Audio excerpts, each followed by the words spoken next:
Hello friends, எல்லோரும் எப்படி இருக்கீங்க? நல்லா இருக்கீங்களா? நான் உங்கள் Albert electrician and plumber Abdul Rahman. இப்போ நம்ம இந்த வீடியோவில் என்ன பார்க்க போகிறோன்னா, வாட்டர் மோட்டர் ஃபிட் பண்ணுறதுக்காக தான் வந்திருக்கோம். நம்ம இதில் இது நம்ம வாட்டர் மோட்ரு புதுசாக நம்ம வாங்கி நம்ம புதுசாக, அதாவது ஓல்டு மாடல் பழைய மோட்டர் இருந்துச்சு, அதை ரிப்பேர் ஆனதுனால நம்ம புதுசாக மாற்றுறதுக்காக தான் வந்திருக்கோம். இது கேஎஸ்பி பிராண்டில் கிராம்ப்டன் கேஎஃப்சி பிராண்டில் ஒரு ஹெவி ஆர்எஸ்பி மோட்டரு. இங்கே கஸ்டமர்ஸில் கொஞ்சம் லோ பட்ஜெட்டில் இது வரதுனால கொஞ்சம் குவாலிட்டியாகவும் நல்லா, இது வரைக்கும் கம்ப்ளைண்ட் எதுவும் வந்தது கிடையாது. அதேமாதிரி ரீப்ளேஸ்மெண்ட்டும் வாரண்ட்டி கொடுக்குறாங்க. மோட்டர் எதாவது கம்ப்ளைண்ட்னா 2 வருஷம் ரீப்ளேஸ்மெண்ட், அப்படியே பீஸ் டு பீஸ் ரீப்ளேஸ்மெண்ட்டு கொடுத்துட்றாங்க. அதனால் இதுவும் நிறைய மூவ்மெண்ட் ஆகிறதுனால நம்ம இதுவும் சஜஷன் பண்ணுறோம். கஸ்டமர் கேட்டதுக்காக லோ பட்ஜெட்லேயும் நல்ல மோட்டர், லோ பட்ஜெட் கிடையாது, இது நல்ல ஈக்குவல் தான், ஆனால் நல்லா குவாலிட்டியாகவும் நல்லா ஒர்க்கிங் இதுவும் இருக்குது. இதில் நம்ம 1/4 எம்டியை தான் போட்டு நம்ம டைட் பண்ணிக்கிறோம். இங்கே 1 இன்ச் லைன்லாம் 3/4 லைன் தான் அதிகமாக யூஸ் பண்ணுறோம். ஏன்னா இழுக்கிறது இங்கெல்லாம் முனிசிபாலிட்டி லைனு, அதுக்கப்புறம் பள்ளிவாசல்லேருந்து வரக்கூடிய லைன் 3/4 லைன் தான் 3/4 லைன் தான் வரும்.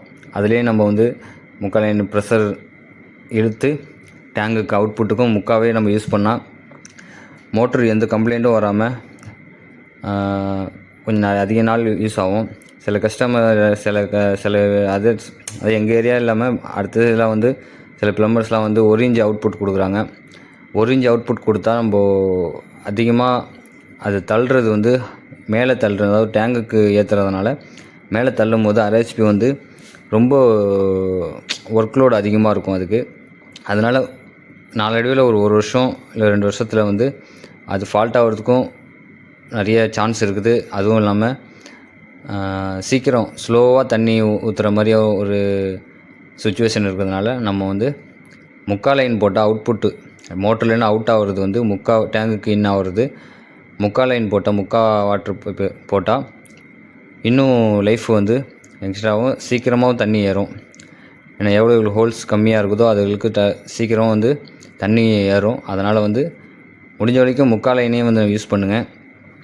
அதுக்கப்புறம் நம்ம கம்பல்சரி நல்லா ஹைட்டாகவும், இங்கே ப்ரெஷர் நல்லா பள்ளிவாசல் லைன் வரதுனால டேங்குக்கு போகாமல் 2 ஃப்ளோர் போகாமல் இருக்கிறதுனால நம்ம மோட்ரு வைக்கிறாங்க. மோஸ்ட்லி இங்கே அதிகமாக மோட்டரை யூஸ் பண்ணாமல் டேரெக்டாகவே டேங்குக்கு, வீட்டில் உள்ள டேங்குக்கே ஏறுற மாதிரி இங்கே உள்ள முனிசிபாலிட்டி லைனோ, அதுக்கப்புறம் பள்ளிவாசல்லேருந்து வரக்கூடிய டேங்க் லைனு, ஹைட் வாட்ரு டேங்க்லேருந்து ப்ரெஷர், அந்த ப்ரெஷர் இருக்கும். சில இடத்துல தான் ப்ரெஷர் ஏறாது, அங்கே தான் நம்ம மோட்டர் ஃபிட் பண்ணுவோம். நம்ம எப்படி என்னமாரி ஒர்க்லாம் பண்ணிக்குவோம், என்னெல்லாம் பண்ணிகிட்ருக்கோன்னு சொல்லிட்டு ஃபுல்லாகவே நான் இந்த வீடியோவில் அப்லோட் பண்ணுறேன். நம்மளோட போடுற வீடியோ எல்லாமே நான் எந்த மறைவும் இல்லாமல் என்னுடைய ஒர்க்கு ஃபுல் அண்ட் ஃபுல் டீட்டெயிலாக, என்னுடைய ஒர்க்கு இந்த வீடியோ பார்த்தாலே உங்களாலே இந்த ஒர்க்கை செய்ய முடியும். அந்த மாதிரி தான் நான் ஃபுல்லாகவே டீட்டெயிலாக பண்ணுறேன். தொடர்ந்து சப்போர்ட் பண்ணுங்கள். உங்களுடைய சப்போர்ட்டிங் தான் என்னுடைய அடுத்தடுத்த வீடியோவும் அடுத்தடுத்த இம்ப்ரூவ்மெண்ட்டும் அதில் தான் இருக்குது. துவா செய்யுங்க, மேலும் வளர துவா செய்யுங்க. சப்ஸ்கிரைப் பண்ணுங்கள் என்னுடைய சேனலை.